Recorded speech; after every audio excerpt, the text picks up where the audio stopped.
এটা খুবই ভালো লাগতেছে, কারণ হচ্ছে যে সবচেয়ে বড় ব্যাপার হচ্ছে যে আমার সন্তান সে একটা কম্পিটিশনে অ্যাটেন্ড করে সেখানে উইনার হয়েছে এবং সেই উইনিং সেরিমনিতে অ্যাটেন্ড করে অ্যাজ এ প্যারেন্টস হিসেবে আমি আসলে প্রাউড ফিল করছি।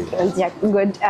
আপনার কি মনে হচ্ছে এই যে অ্যাবাকাস শেখানোর পরে ওর স্মৃতিশক্তি প্লাস মানসিক দক্ষতা এবং যে আত্মবিশ্বাস এটা কি বৃদ্ধি পেয়েছে? ডেফিনেটলি, কারণ হচ্ছে যে আমি কেন বৃদ্ধি পেয়েছে এটা কিভাবে আমি আমার অ্যাসেসমেন্ট হচ্ছে যে এখন দেখা যাচ্ছে যে সে যে ক্লাসের পড়াগুলো সে এত কুইক সে মেমোরাইজ করতে পারতেছে, যে কোনো বিশেষ করে ম্যাথগুলো সে খুব কুইক সলভ করতে পারছে। ডেফিনেটলি আচ্ছা, তো আপনি এই অ্যাবাকাস শেখানোর অন্য অভিভাবকদের কি টাইপের পরামর্শ দিতে চাচ্ছেন? আমি মনে করি যে আসলে প্রত্যেক অভিভাবকের উচিত হচ্ছে তার সন্তানকে অ্যাবাকাস শেখানো। কারণ হচ্ছে ছোট বাচ্চাদেরকে যদি অ্যাবাকাস হচ্ছে এমন একটা টুলস যেটা বাচ্চাদের যে মেধাটা, সুপ্ত মেধাটা সেটাকে বিকাশ ঘটানোর জন্য একটা বড় টুলস।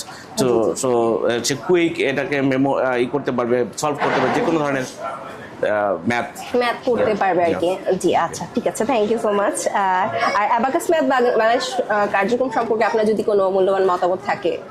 আমি যদি বলি, হ্যাঁ, খুবই সুন্দর আপনাদের যে প্র্যাকটিস এবং যে ক্লাসের যে এইগুলো করাচ্ছেন, আপনারা সেশনগুলো নিচ্ছেন, ওরা খুবই ভালোভাবে রপ্ত করছে। আমি মনে করি এটা ওদের ফিউচার ক্যারিয়ারের জন্য ওরা খুব ভালো হবে ওদের জন্য।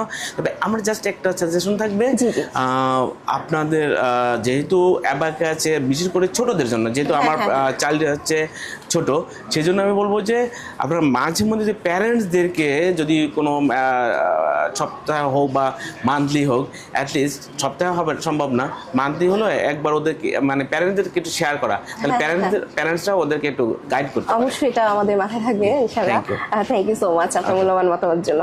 হাই, কেমন আছো? ভালো। কেমন হচ্ছে প্রাইস পেয়ে? অনেক ভালো। অনেক ভালো হচ্ছে। তো আজকে যে এখানে আসতে পেরেছো অনুভূতি কি? ভালো না খারাপ? ভালো লাগছে না?